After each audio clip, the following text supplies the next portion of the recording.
how a cleaning business can reach 1 million per year. I remember when that sounded like, man, that is the dream, just to get to $1 million coming in every year. I know how that feels.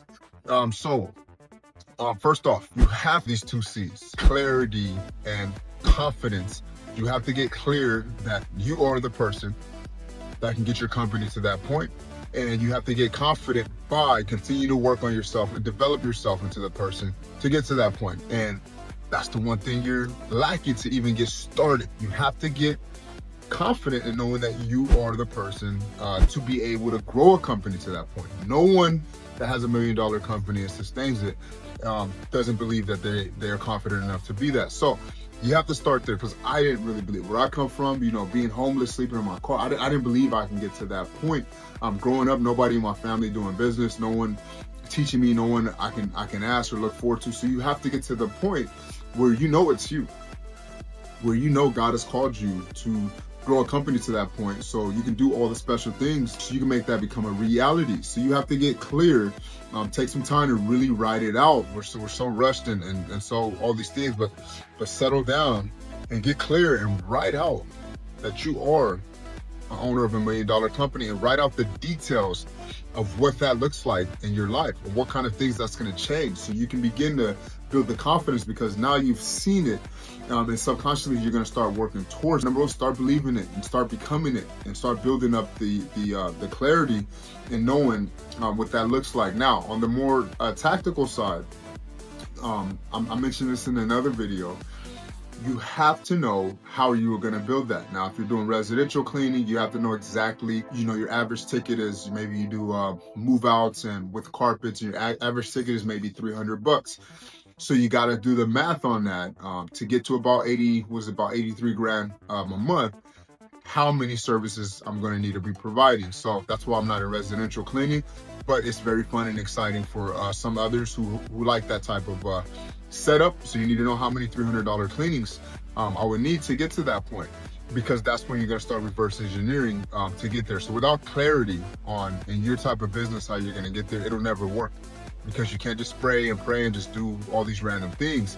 A business owner has a clear goal and a plan to get there. The plans of the diligent, what happens. So you have to have a plan, right? You have to keep working that plan, but that plan is going to be under your goal of $1 million. So you have to plan it out. That's the fun part about business. You get to get creative and create what it is that you want to create. And that's where you have to start at with that $1 million. Get clear on what it is you're going to do to get to that point. So that's the first thing. Get that clarity, and that's automatically going to get you a little more confident, because you're going to see the possibilities unlocked. So for so long, I ran away from that and just chase money. And I had someone sit me down and write it out, and I was able to see it. I was able to see the details of getting to that $1 million. So you have to get clear and write that out. Now, number two, you have to find a service, especially in the cleaning industry, right? That's going to be more efficiently to get you there. So for example, my business, what we do on my cleaning side, what we're doing is we would have apartment complexes, and it was very easy to scale up to that 1 million mark, because they had 3 services that we offered there. Number one, you have turns. Summertime, phenomenal. Everybody's moving. You have carpet cleaning.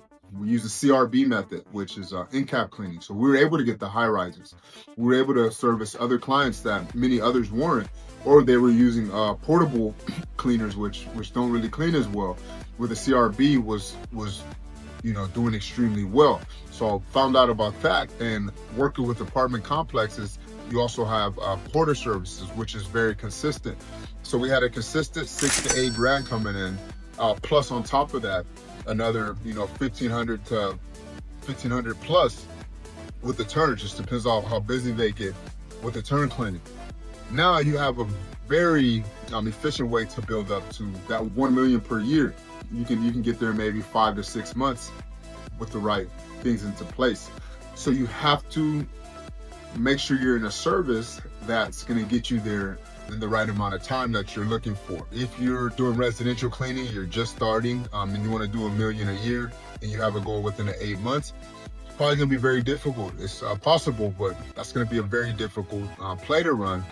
So you may be better off investing your resources, investing your time into something that's a little more higher ticket, that you can get fewer and sustain it longer, but at the least, you know, you have a clearer path there. So that's the second thing. You have to make sure the service you're doing, you're not selling yourself for something that you just believe that it's only you can do residential services and no one in commercial is going to work with you. I used to have that limited belief as well. I used to believe that, you know, I couldn't talk to other business owners and really speak to them on their level and be able to sell services to them. I was afraid to go into commercial settings until I had to overcome that. And I seen, wow, you know, I can do amazing in this. So if you're limiting yourself to something smaller, such as residential, just because you believe that you're not able to scale into commercial settings, it's better to start learning and start investing the time there versus it's just residential, just because you feel like that's the only thing you can do. Now, the third and final thing that you need to do if you want to get to $1 million per year. So you have to be making the calls per day. You have to be making the visits per day. So often I work with business owners who they may be wanting these great things, but in reality, throughout their week, they don't make any calls. Throughout their week, they don't invest anything into ads. Throughout their weeks, they're not knocking any doors. And it's impossible. Nobody's gonna come lay on your lap and give you the contract you're looking for. It just doesn't work that way. Angie's Leads and Thumbtacks is not gonna do it. You have to go out and do the work or hire those who are gonna do it for you. But your company has to constantly be either bringing in inbound leads or outsourcing, or however you're gonna bring in your leads. You have to have a lead generation system into place, and you have to scale it aggressively to the point that aligns with what you are asking for in your business. $1 million, it's going to take some work. That's not something you can just refer around in the cleaning space. You have to put the systems in place to do the work. So I wanted to share those three things. I hope that helped you. If it did help you, like this video, maybe drop a comment on where your cleaning business is based out of, and then also subscribe to the channel if you want to continue to get more informational and tactical videos on how to grow your service-based business.